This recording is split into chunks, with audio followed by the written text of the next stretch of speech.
In a modest beauty salon, a chance encounter between a tech mogul and a 7-year-old boy unravels a lifelong mystery.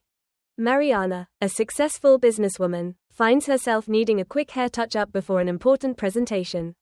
She impulsively walks into a small salon in a humble neighborhood, a place she would never normally consider.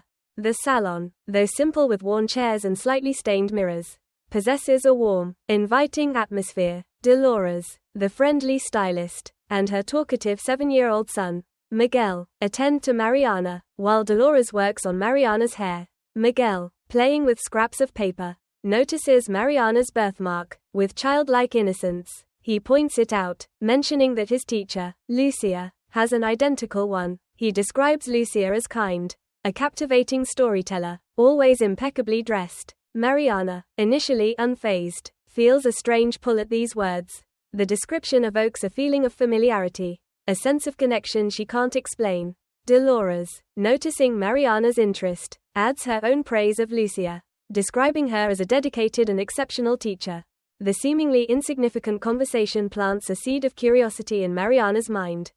The birthmark, usually a mere detail, now feels like a missing piece of a puzzle. The coincidence feels too significant to ignore. As Dolores finishes her hair, Mariana makes a decision. She needs to meet Lucia. Leaving the salon, a sense of unease settles upon Mariana. Logic dictates it's a mere coincidence. Yet her heart urges her otherwise. She has lived with a void since her adoption at age 2. A past she's never investigated. This encounter feels like a long dormant door opening. At the school, the atmosphere feels strangely familiar. Like a lost piece of herself is coming home. She introduces herself to the secretary, requesting to speak with Lucia. While waiting, Mariana's heart races. She almost turns back, telling herself it's just a coincidence. But before she can leave, Lucia appears. Lucia, kind and welcoming, invites Mariana into her classroom, a vibrant space filled with children's artwork and books. Mariana hesitates before revealing she grew up in an orphanage, La Casa de los Niños, until she was adopted at 2. She mentions Miguel's observation about their matching birthmarks.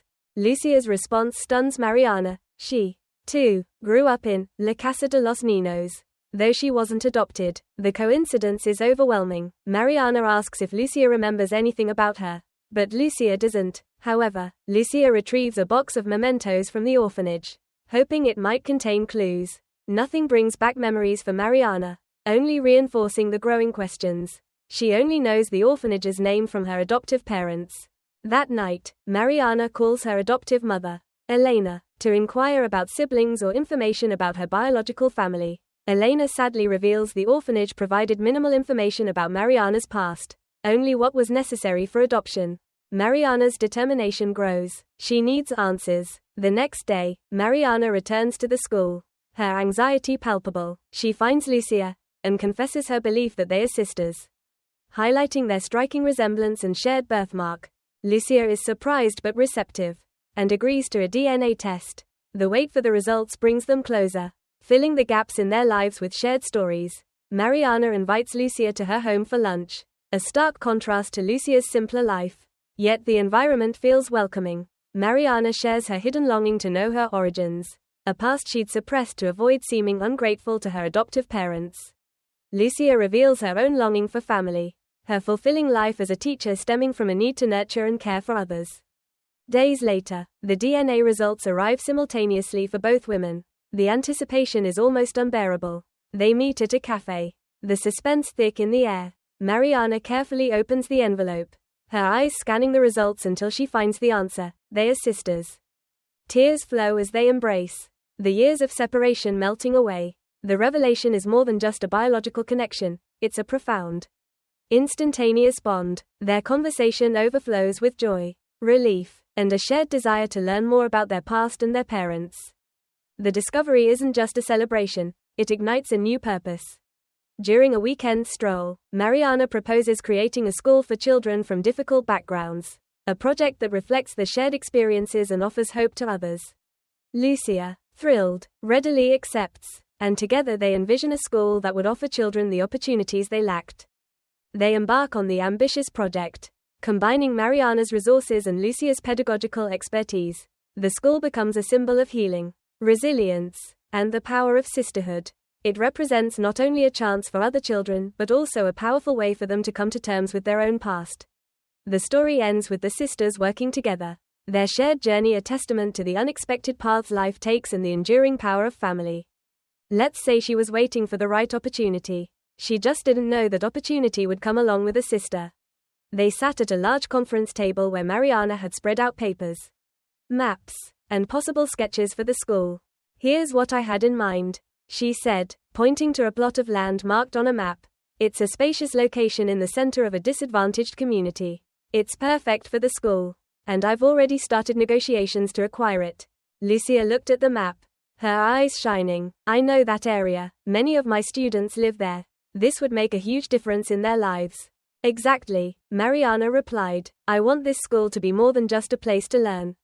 I want it to be a space where children feel safe, valued, and where they can dream without limits. But for that, we need more than a beautiful building. We need programs, committed teachers, and above all, your leadership." Lucia felt herself starting to imagine what the school would be like. "We can create classes that go beyond the traditional curriculum, teach art, music, sports, and also something I always felt was missing, emotional support. Many of these children come from families with enormous difficulties. They need more than good grades, they need hope." Mariana smiled proudly. "That's exactly what I hoped to hear from you. Now we need to think of a name." Both were silent for a few seconds, reflecting. Then, as if the idea arose simultaneously, Lucia said, "Esperanza, hope." Mariana looked at her, surprised. "Perfect. Esperanza encompasses everything we want to create here."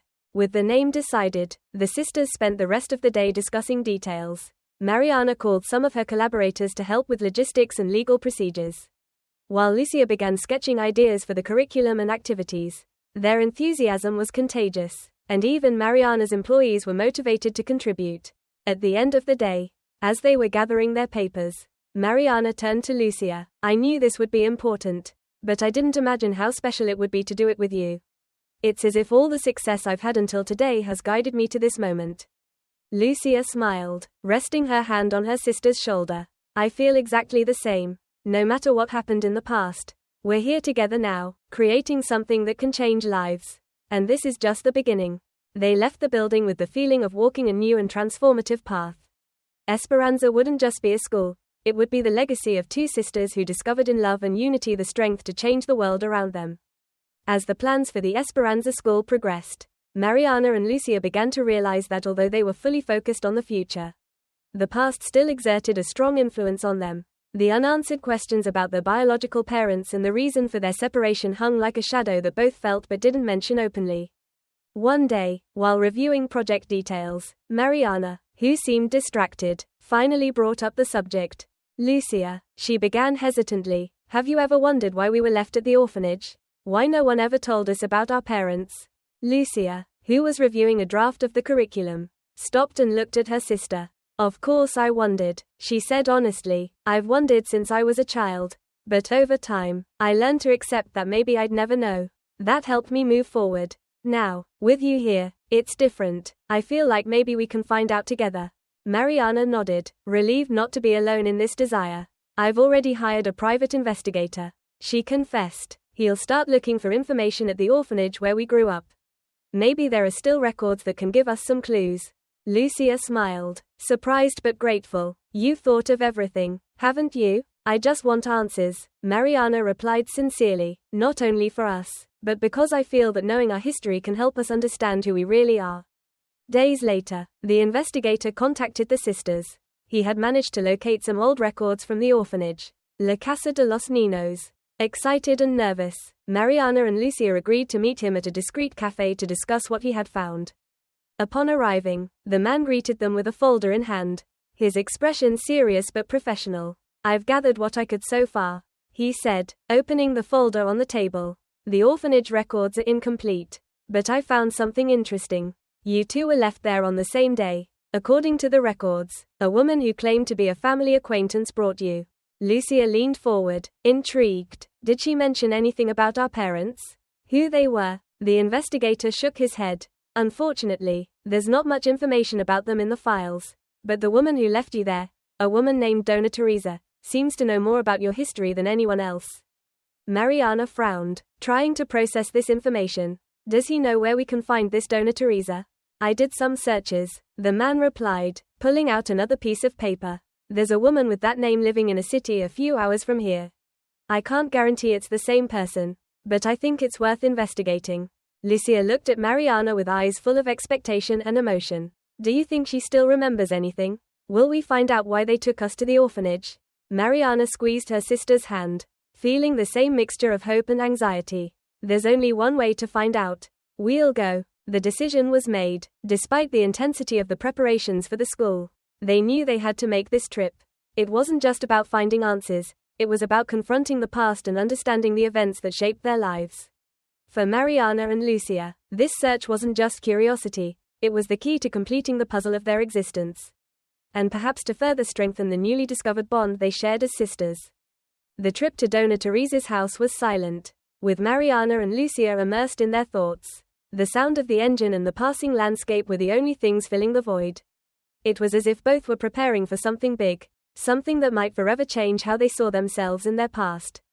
Upon arriving at the address, Dona Teresa's house was simple but well kept, with flower pots on the porch. Mariana and Lucia exchanged glances before getting out of the car, trying to find courage in each other. Mariana was the first to knock on the door, and a few seconds later, an elderly woman with white hair pulled back in a bun and eyes marked by a mixture of curiosity and weariness opened it.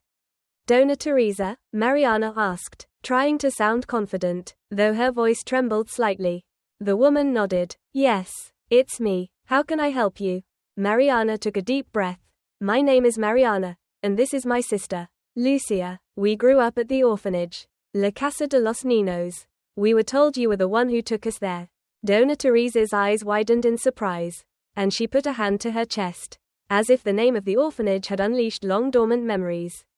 You are, she murmured, almost disbelieving. It's us, Lucia replied, a lump in her throat. We've come looking for answers.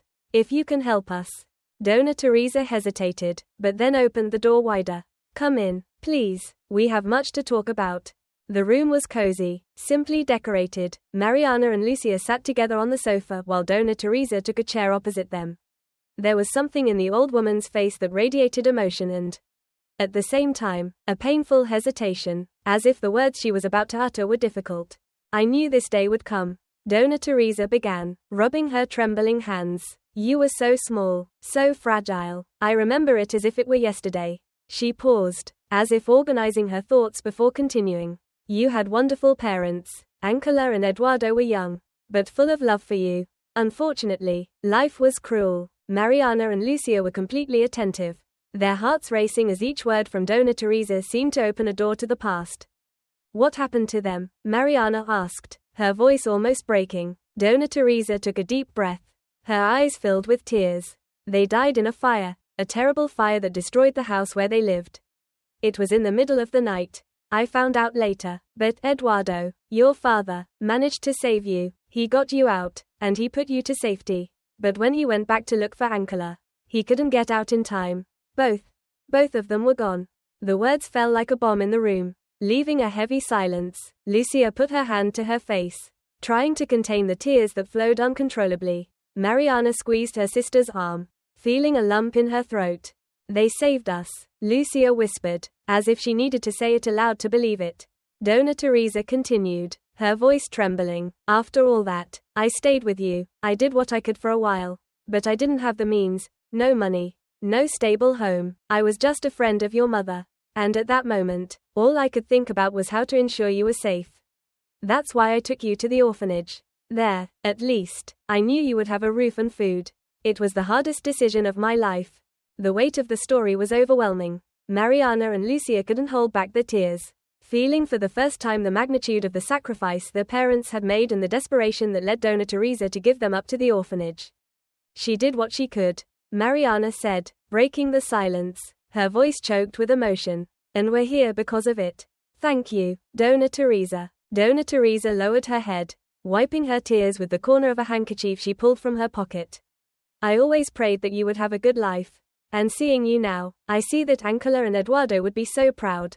Mariana and Lucia stood up and embraced Dona Teresa simultaneously. It was an embrace that conveyed not only gratitude but the weight of all the accumulated emotions over the years.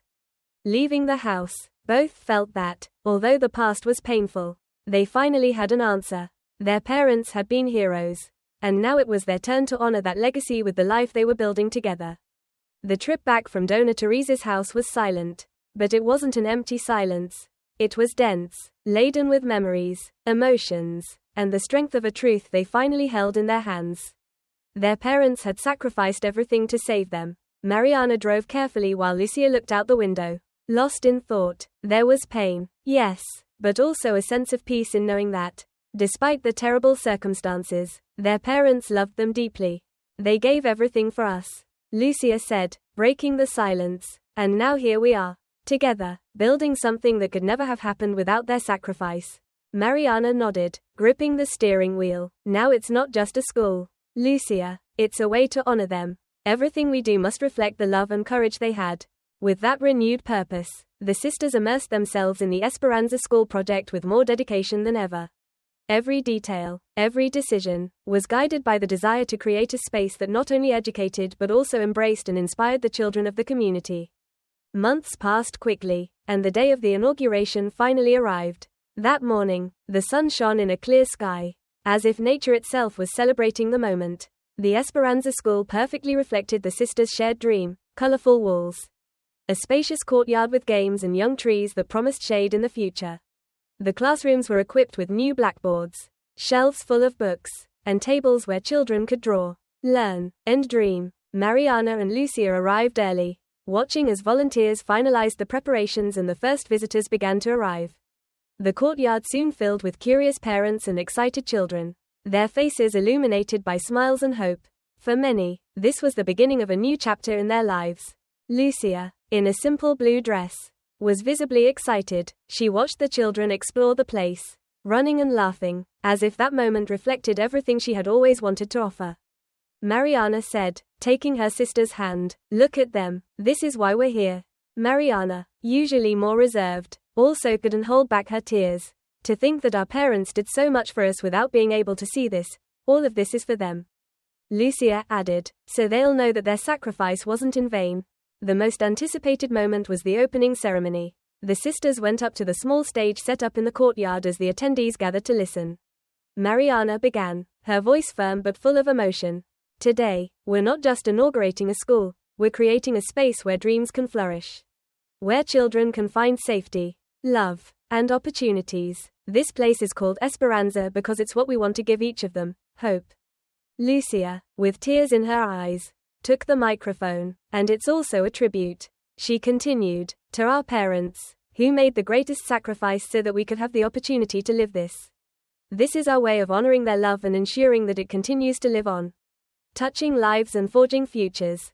The audience applauded standing, many visibly moved by the sisters' sincere words. The ribbon cutting was accompanied by laughter, applause, and tears, because everyone knew they were witnessing something special. As they watched the children enter the school for the first time, running to explore the classrooms and the courtyard, Mariana and Lucia embraced. In that embrace was the strength of the past they faced and the future they were building together. The Esperanza School wasn't just a building, it was a symbol of the love that survived time, the union that overcame separation, and the transformative power of hope.